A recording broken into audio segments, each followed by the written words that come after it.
deflation. Inflation is a chronic increase in prices over time. That's the definition.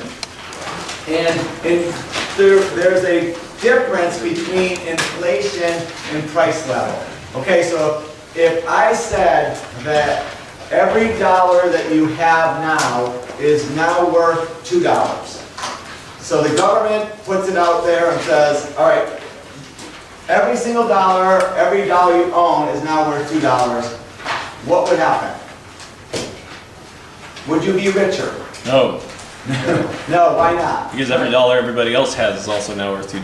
Right, so what would happen? Prices would go up. Prices would double, you'd be just the same as everybody else. And that actually has happened in societies where their money was getting out of control, and they would say, okay, if you turn for every $1,000, that $1,000 is now worth $1.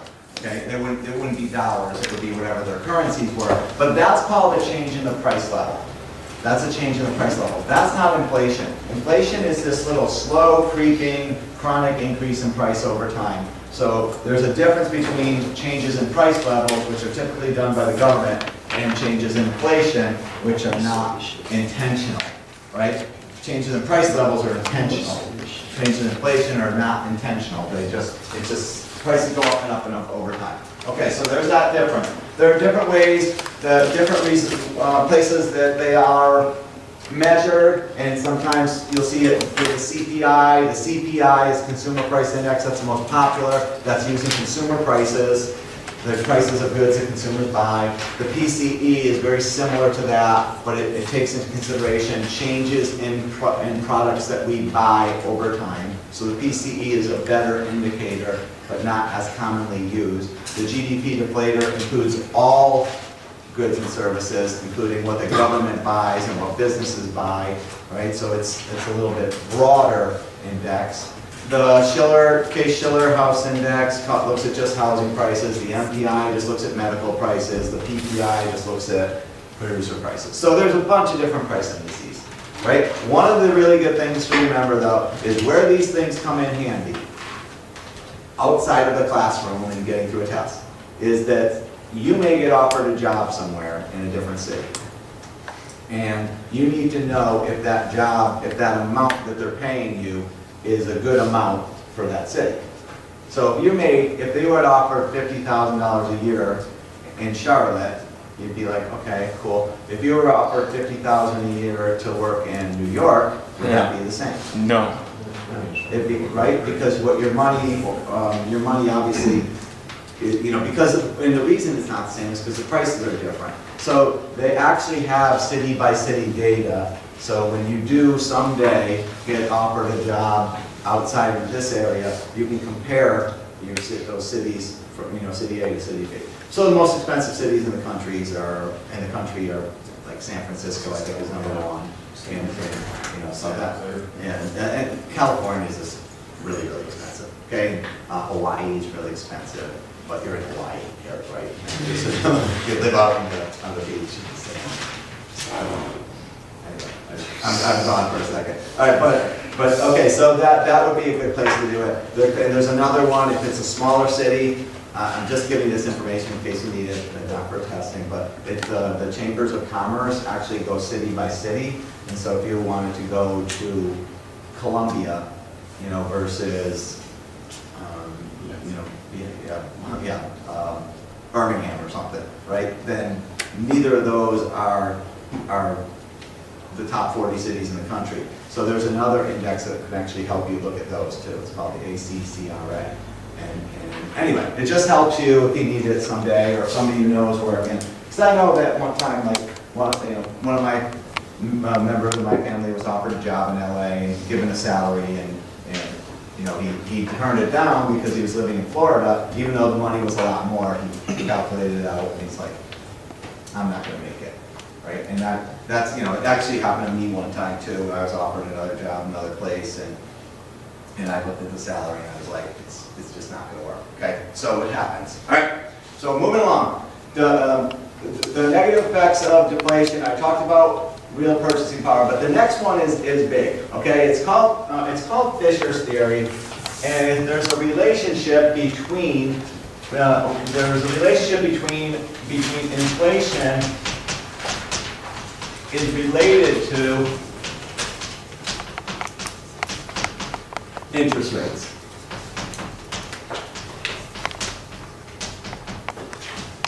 So that's the way it works is the formula is called Fisher's theory, right? It's very simple theory, so it's Fisher's theory. Fisher was an economist who wrote in actually his kind of paper was 1911, so it's an old theory. And this is it, pretty straightforward.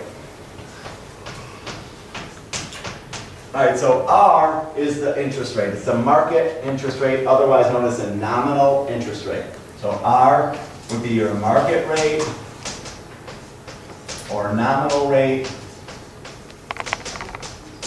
It's the one that if you looked in the newspaper today, if you looked at a mortgage rate and it said 4.25, then that would be your R. That's your big R, your capital R.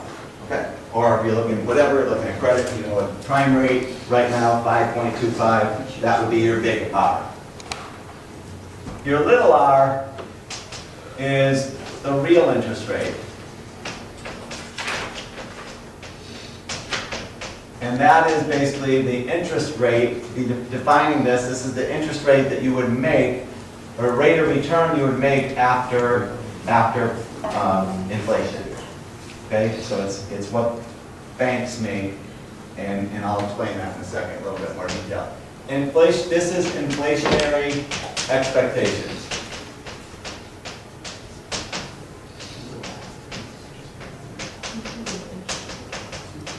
So what would happen is, let's just say you went to the bank and they charged you 7% interest rate, and what they're going to do, let's see how it would work, all right? So you're going to basically borrow $100, right? So you go to the bank, you borrow $100. I'll write it here so it's a little bit clearer. And then a year from now, you have to give them back $107. That's what a 7% interest rate would do.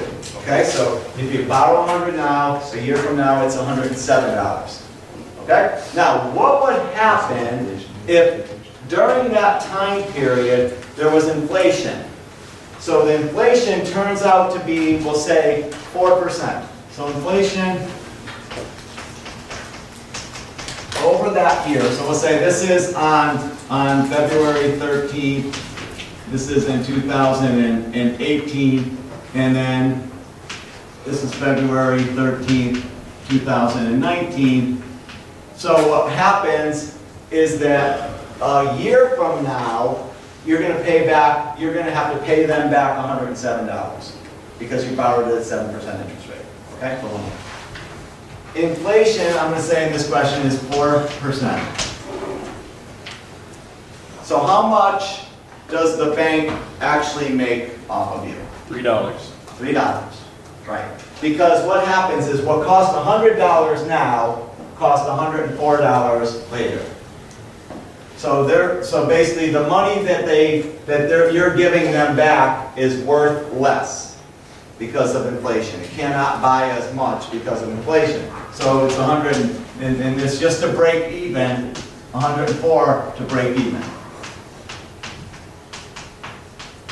And that leaves a residual of $3, and that's called the real rate of return. I have a question. Mm-hmm. So when you had people getting like, for instance, mortgage loans, getting your mortgage when it was down to like 2%. If inflation goes up over that, then the bank loses. That's exactly right. So and that was kind of like my next question is what happens if they underestimate inflation? Because remember, this is an expectation. This is what they think is going to happen. So what happens if they overestimate inflation? And inflation is really, let's just say 8%. Well, the bank loses $1. Right? So they're typically what they're going to do is they're going to kind of put in a higher estimate, like go to the higher side because they don't want to lose money. They want to make sure they get a real rate of return. They're not worried about it so much with credit cards because there's a huge spread between, 15% or 18% or whatever they're getting on credit cards and inflation.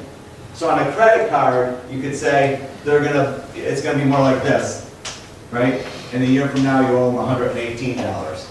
And then you'd say, all right, well, if there's a 3% inflation, they're still making $15 off of you.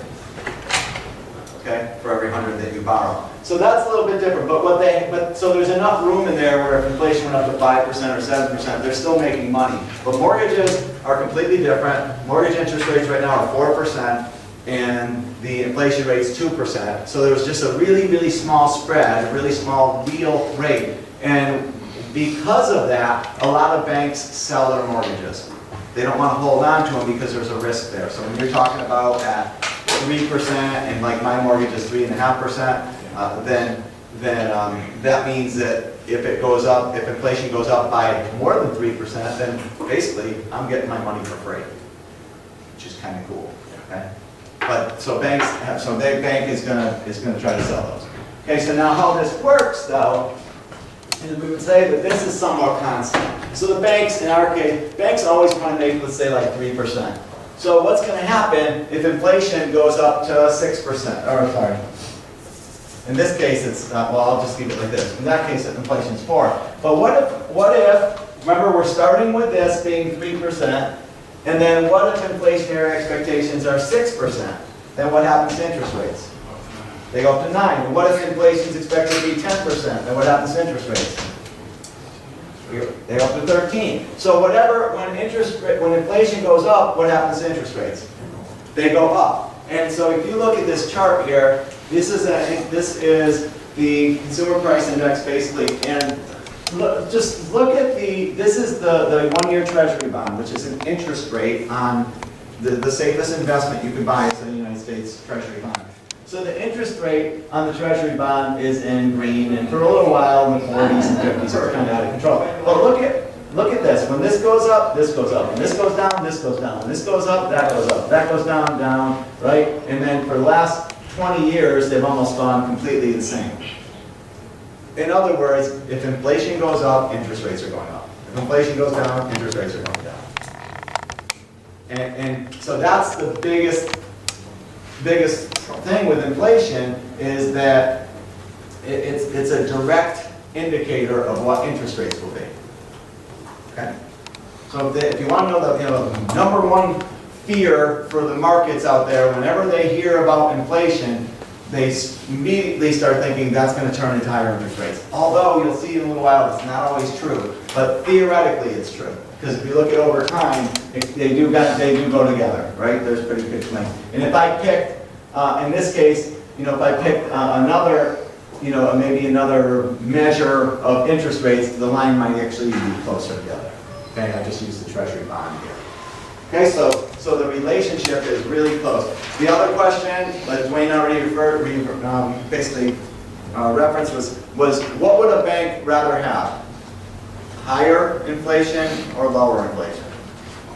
Lower. Lower, because the lower the inflation, the more money they're going to make, the more that real rate is. Because the real is the amount that they actually make off of us as borrowers. Okay, so if they underestimate, they could really be in trouble. So they tend to just say, okay, inflation's going to be a little bit higher, right? So it is something that, it's a big deal. Okay, it's a huge deal in the markets, and I'm going to hit that a little bit more. All right, the third problem with inflation is it creates uncertainty. And in case you don't know, uncertainty is a really big thing when it comes to Wall Street and financial markets and the economy. People don't like uncertainty. Yeah. Is your inflationary expectation squared?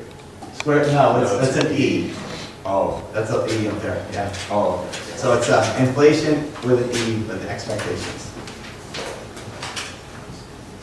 But I don't have to go into great detail about this, but inflation causes a lot of uncertainty in the economy.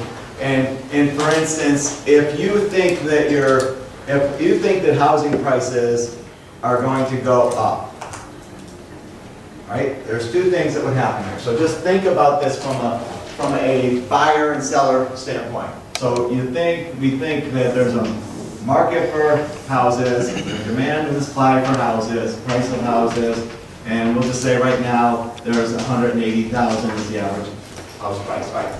Now, what if if the general public thinks that housing prices are gonna go up?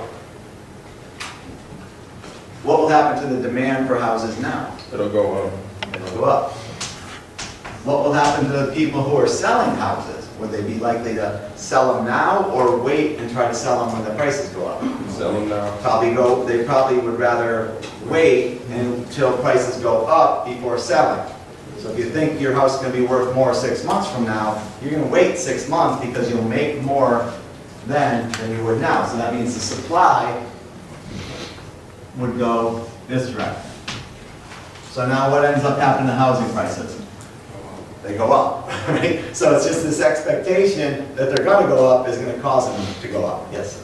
Can you re-explain that? Cause like, why would you wait if you expect less people to want what you have? Well, a lot of people, if you're selling a house, and let's just say you're selling it for 180, all right? And, you know, your area is just booming, and you know that if you wait a year, you can sell it for 220. You can make an extra 40,000 by waiting a year. So that's enough for you to say, I can stick it out here for a year. Where else are you gonna make 40,000 in a year? Well. I mean, most people don't have it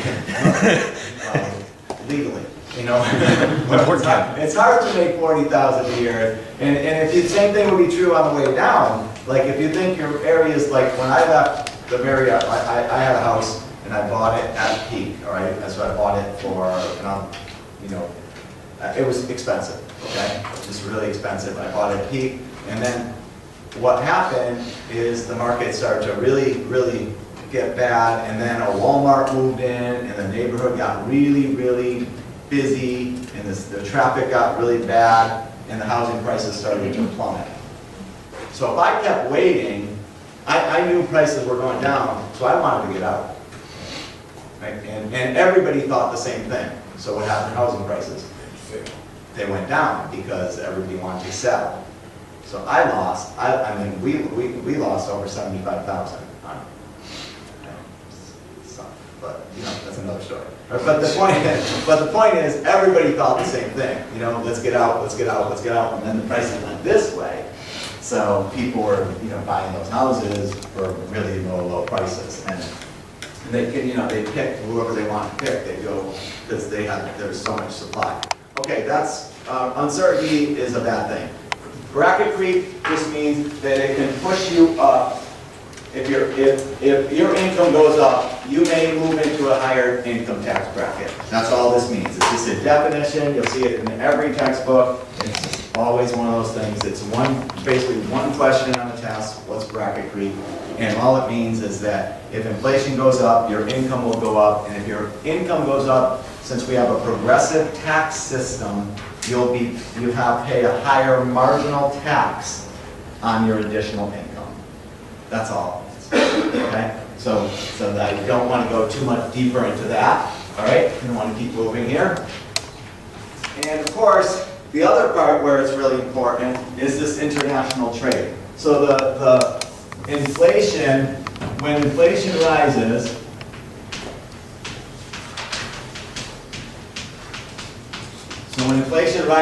typically, not 100% of the time, but typically or theoretically,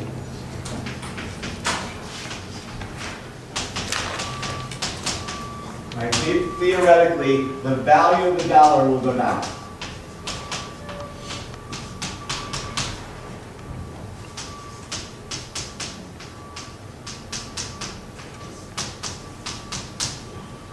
And when that happens, then we can start going into all that trade stuff that we went over on our quiz and in the last couple weeks ago. All right, that means that so then you start saying, all right, if the value of the dollar goes down, right? If the dollar goes down in value, then it's going to affect trade, right? It means exports will go up, imports will go down, right? You'll be able to buy less from overseas, and the point is that inflation impacts trade. That's the point. That's the point, okay? So inflation impacts trade.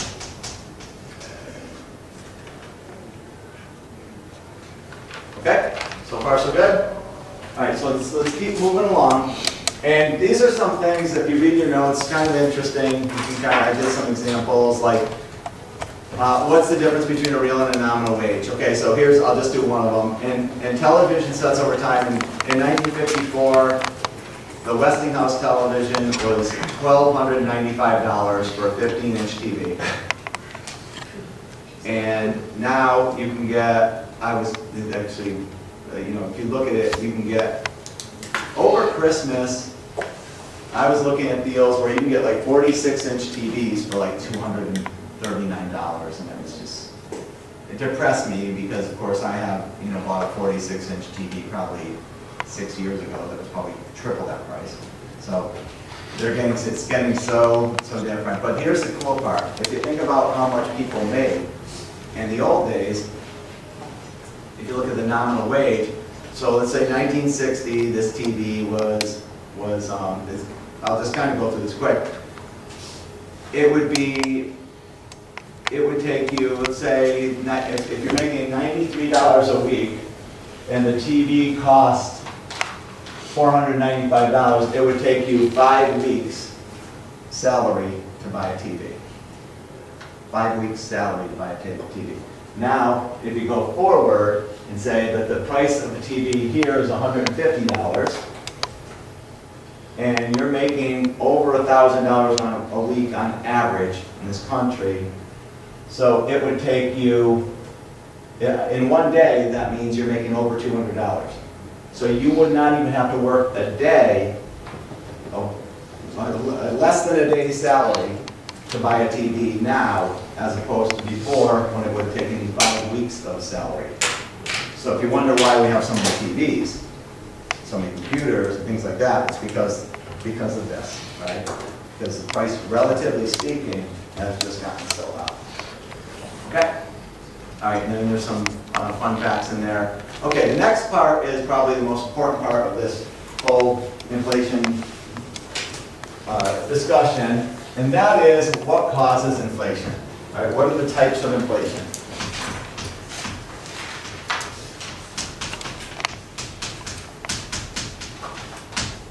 And there are 3 types. The first one's called demand pull inflation. And so what that means is that if you take like the price of goods and services, so I'm doing a demand curve again, and supply curve, and on here I'm just going to say the price of all goods and services.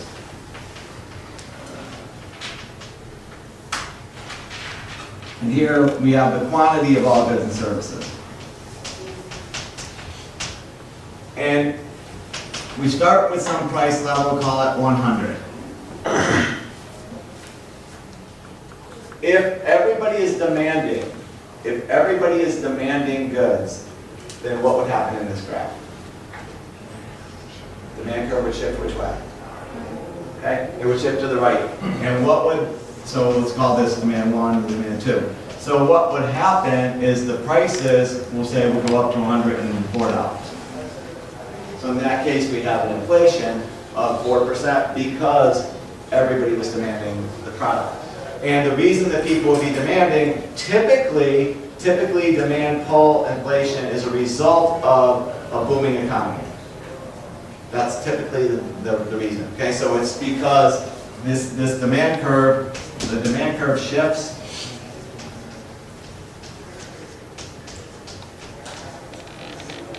It shifts right. And the good thing about that is 2 things happen. One, prices go up. So prices go up, but the other thing that happens is quantity goes up. So in our case, we'd say inflation goes up and GDP goes up. So when GDP goes up, then that's going to cause the demand curve to shift to the right, and then people are buying more goods and services. It basically starts with people making more money and spending more money. Right, so that's called demand pull. So that's kind of like worrying about inflation like that, right? Yep. And this is a better argument for individual goods. And it's not such a great argument for inflation being caused at a higher level. Because what happens is if we're all out there buying cars and things like that, then we're probably not buying something else. So if the price of cars might go up, but the price of computers might go down. So this demand pull, although it's a reason, it's not the best reason for inflation, okay? And I'll keep going. All right, number 2, called cost push. In cost push, it's the same thing. We have the demand curve and supply curve, and then the price of all goods and services.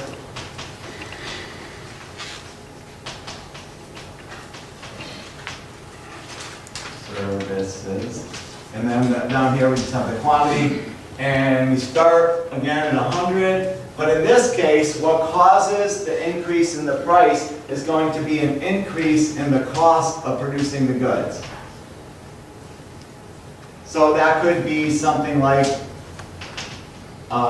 it still goes up to 104, but that could be things like raw material costs. There could be more government regulations going in. It could be wages going up. All right, anything that shifts the supply curve to the left is bad for prices. Anything that shifts the supply curve to the left. And remember, supply is based on the cost of producing the good, the cost of getting the good out to the consumer.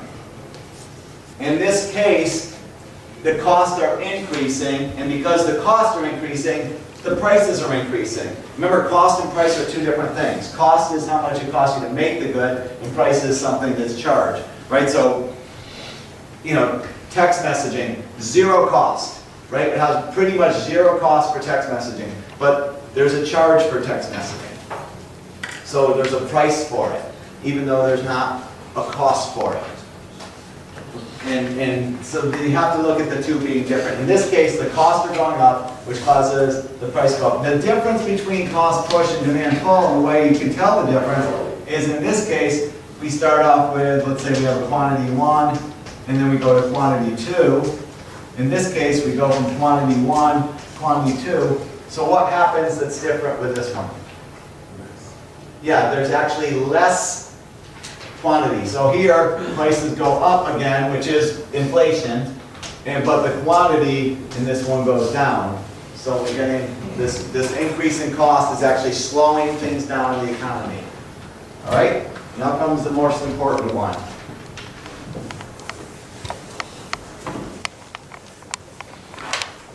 The third cause of inflation is called an increase in the money supply.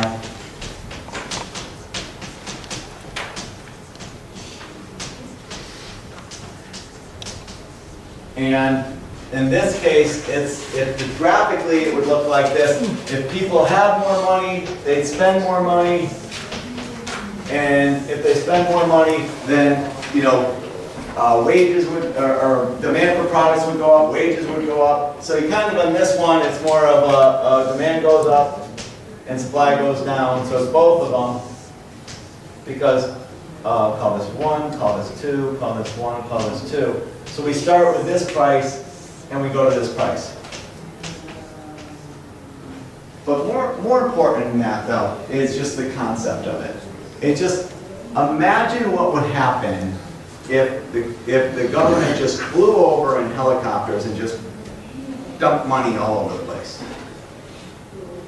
What do you think would happen to prices? It would go up. So does the government doesn't do that, right? They don't just fly over and drop dollar bills everywhere. But there are times when the government does increase the money supply. Right, so I'm just going to kind of jump forward here and just show you real quick of what's happened in the United States. This is the Federal Reserve Bank's balance sheet. Oh God, I think it's bigger. Right? Yay, I did it. I'm getting better. Okay, so this is the Federal Reserve Bank's balance sheet. Okay, Federal Reserve Bank is the central bank for the United States. So if you look, and we have this number right here, all right? So we have 3.9, that's almost $4 trillion. Okay, so $4 trillion, and that means that, so that there's a balance sheet, or the assets worth $4 trillion. And then it goes into what they're actually owning. They own 22 or $2.2 trillion of the national debt is owned by the Federal Reserve Bank. So in other words, the government owes the government money. Okay? It's kind of like, you know, my wife owing me money, right? It doesn't really make a difference, right? Where, you know, but that's the way it is, okay? And so that means, now that's cool, right? Okay, so keep that number in your head, 4 trillion. Now, this was, if you look at the date of this is February 7th, so it's last week. And this is from February 14th, 10 years ago. Sorry, I gotta get the chair. Okay. What's that number? You see it? 858 billion. So we went from $858 billion to 4 trillion. So that's an increase of $3.1 trillion. The government created, I won't say printed, created $3 trillion over the last 10 years. $3 trillion. $3 trillion, right? So when you talk about an increase in the money supply, there was an incredible increase in the money supply over the last 10 years. And the way they do it is they directly buy treasury securities or mortgage-backed securities from banks. So if you look at what they are holding here, you don't see the word mortgage-backed security here. You're not going to see it in this balance sheet because they weren't even invented yet, right? We never bought those things. And now, you look here, 10 years later, there's somewhere in here, you should see mortgage-backed securities, $1.6 trillion of them. So what those are toxic assets, bad loans, a lot of more bad loans from the banks. So to save the banking system, what the Federal Reserve Bank did is they basically bought all these bad loans and then gave the banks bad loans. So now the banks got the money, they can go out, do their business again, loan, and the government is stuck with $1.6 trillion worth of bad loans, or loans. Some are good, some are bad. Okay? And the other way they can get the money out is Congress spends money, and then they overspend, so they need to borrow from someone, so the government, the federal government, in this case the Federal Reserve Bank, actually gives them, or buys those what are called treasury securities. In other words, in real life, what happens is there's nothing there, and Congress wakes up the next morning, and there's $2 trillion in their checking account. Wouldn't that be cool, right? But that's exactly what happens over time. That's exactly what happens. There's nothing there. There's no reason. There's nothing behind it. It's just all of a sudden they have $2 trillion to spend. Okay. And so the big question is, well then Pantusco, you just said there's this increase in the money supply and that causes inflation. And the big question is, where's the inflation? Because I just showed you before that, while all this is going on, where we're increasing the money supply by over $3 trillion, first thing I showed you, and that's been happening for 10 years, is that over the last 10 years, look, we're at about this rate, which means we're at 2% inflation. So how do you increase the money supply by $3.2 trillion, but there's no inflation? So that just, what he says is that, you look at these, and interest rates haven't budged. So all you do is you look at this and go, Fisher doesn't know what he's talking about. These guys don't know what they're talking about, right? How could this be? How could this be? All right? And then to make this even more complex, which you probably like, "Oh, really? You're gonna do that?" But I'm going to make it more complex, but this is the balance sheet for the European Union. And the European Union has, look back at their situation, let's just go back to 2007, we're at like $1 trillion, right? That's $1 trillion right there. And now they're up to almost 5 trillion, 4.5 trillion. So they did the same darn thing. And you know what, inflation's right there? There isn't any. There's no inflation there either. So if you look again, this is the why it says marijuana. Okay. Okay, but there's an interest rate there. That must have been like cut there. But this is their interest rate is 0%. Okay, and then the next one, look at Japan's balance sheet.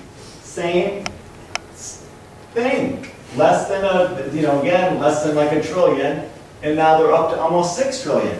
And Japan's inflation rates are 0%. In fact, if you look closely, they're actually negative. They have negative interest rates. Negative interest rates. That means you put your money in the bank and you get less out. So they're trying to inspire people to spend money, not to save money. Because that's what a negative interest rate does. Imagine a negative interest rate. If you put your money in the bank and they're like, "Thank you," right? And that's it, and they take your money, well, more so than they do now, right? So the big question is, how could this happen? How could there be around the globe trillions and trillions and trillions of dollars pumped into the economy, but there's no inflation? I mean, just think about if it happened in real life, like that we actually saw it. What would happen is we'd have like helicopters, planes just dropping $3 trillion in this country. I mean, I don't know what that would be, like 3 trillion divided by 300 million. But I'm guessing it would be like over a couple thousand, maybe $10,000 each or something. So they just dropped $10,000 of cash. We all got $10,000 of cash. Wouldn't you think there'd be some inflation? But it's not there. So that theoretically it seems crazy. Okay, now let's look at the other extreme. Okay, let's look at what happens in some cases. This is the case of Russia. All right, in 1993, Russia had, their base year was 1993. Okay, so they had inflation rate was in that year, let's say, is 100, right? In their base year, it's 100.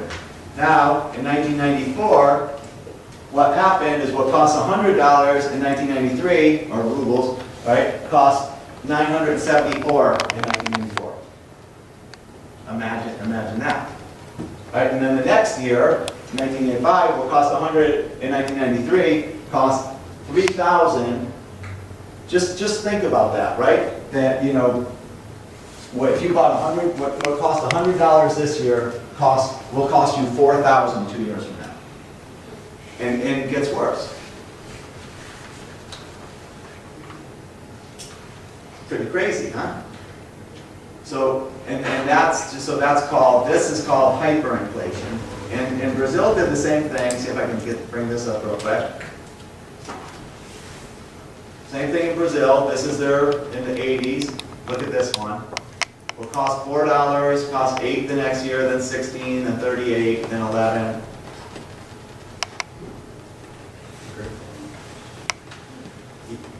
Yeah, let me go do that again, right?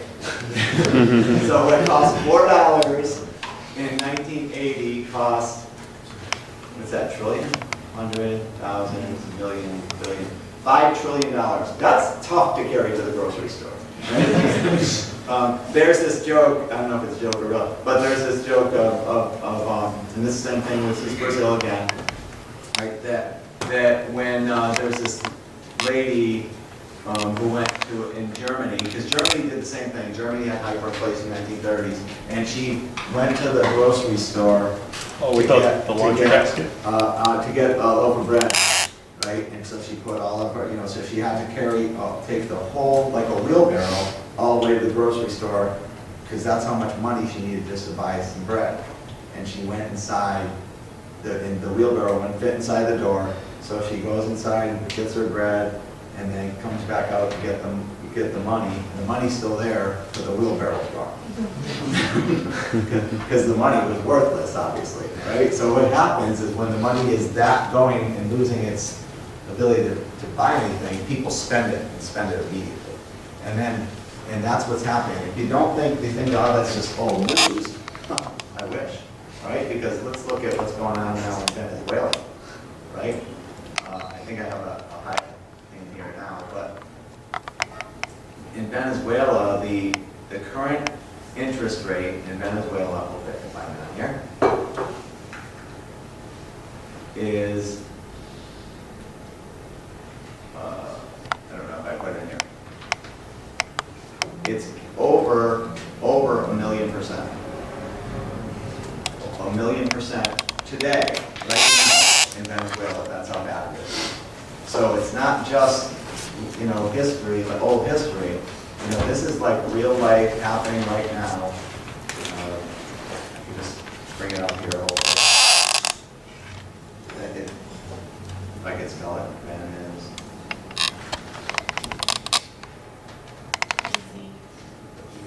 This one. There we go. All right.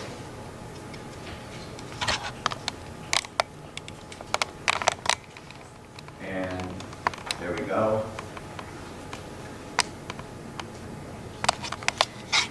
So this is, they do it monthly there. They don't even wait for the year.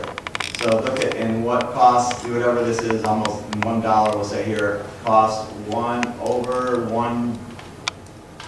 that's 1,000,005 there. So it's about 1.7 million% inflation in Venezuela. So how does that happen? It happens when the government just prints money.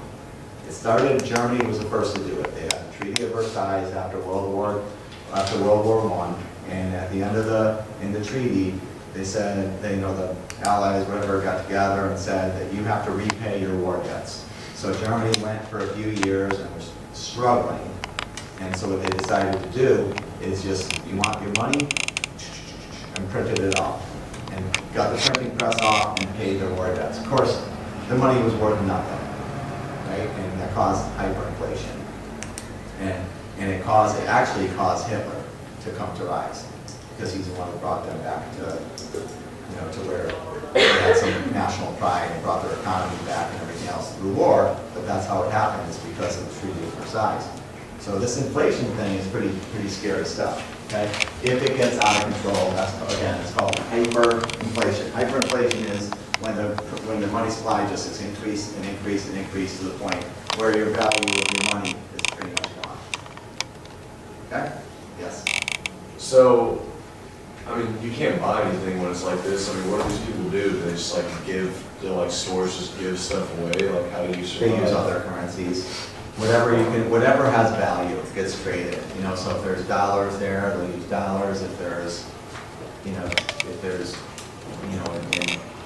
it might be, like I fix your roof, you give me some food kind of thing. It could be food, it could be more bargaining, or bartering, so they just start finding other ways, because you have to trade, right? You have to be able to, otherwise the economy completely shuts down. And GDP gets really, really low with hyperinflation, right? Because why would you work when your money, in Germany when it first started, the workers were getting paid twice a day, because their money was worth less by the end of the day. So they had to be paid at lunchtime, and their family members would come and get the money and go out and buy stuff, and by the end of the day, the money was worth less. Right? And I have a German mark in my office, and it's like a 1, I think it's a 1 stamped on the front, and on the back it's stamped 1 million. So it's like it was a 1 worth 1, and then it was worth 1,000,000 marks.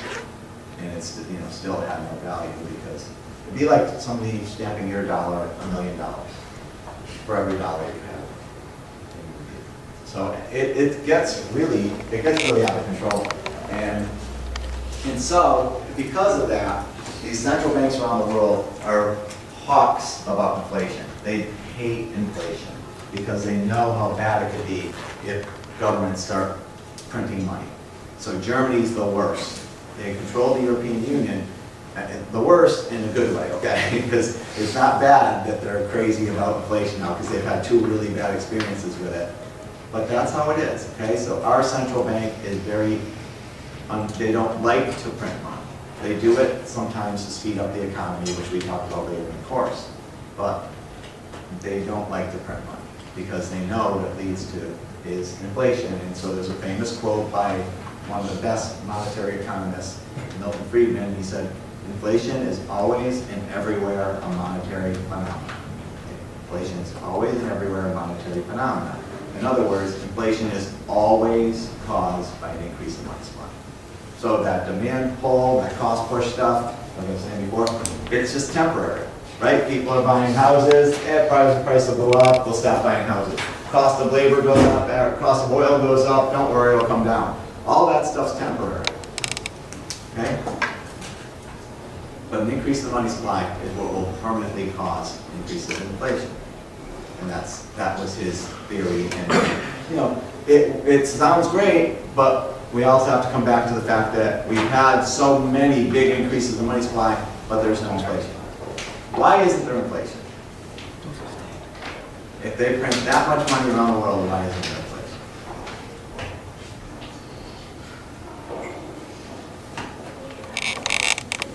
Well, like every country was doing it, so like every currency was like gaining the same amount. So it's like with Venezuela, like within Venezuela, it's worthless because international trade's not happening. I mean, if it's worth nothing there, our money is worth a lot. Our purchasing power over them is massive. Mm-hmm. But if everybody increases their money supply by a similar amount, then really the net, you get a bigger number, but like the net global wealth stays relatively similar. It's part of it is that the whole world kind of slumped at the same time. There's no doubt about that. And there's more parts of it that's very complicated, and I'm actually like writing a paper on this right now, so I'm kind of going through a lot of it. But I'll just tell you one other one that's kind of a big fact is that when they put that money into the banking system, they bought, the Federal Reserve Bank increased their balance sheet by close to $2 trillion. They gave the money to the banks. The bank reserves went from 0.8 trillion to 2.8 trillion. They didn't lend money out. They sat on the money. So the money's just sitting in banks. So that's why, that's why one of the big reasons why there hasn't been inflation is because the banks are really slow to lend. And a lot of it had to do with the new laws, putting them through the Dodd-Frank Act. But it got really bad, and it has been really bad to the point where, the Federal Reserve Bank chairman couldn't refinance his house. So I told you that before. So it gets really, the banks have really restricted a lot of lending. So the money is just sitting there, and if it has to go out into the economy in order to cause inflation. If it's sitting in a bank vault, it's not causing anything. It's just sitting in a bank vault. It's good though, the banks have money for bad times, but it doesn't stimulate the economy. So if that money were to release to the people, that'd be good news. And if it was done fast, it would be bad. Right now, the way it's happening, they are releasing it now. But it's going slow. And if you hear the Federal Reserve Bank, they use a word called tapering. So they're tapering up. So they're kind of trying to slow down, trying to sell some of these assets, and trying to get it out there, but get it out there slowly, not all at once. If you get all at once, that might cause inflation. Who knows? All right, I think I'll let you go there.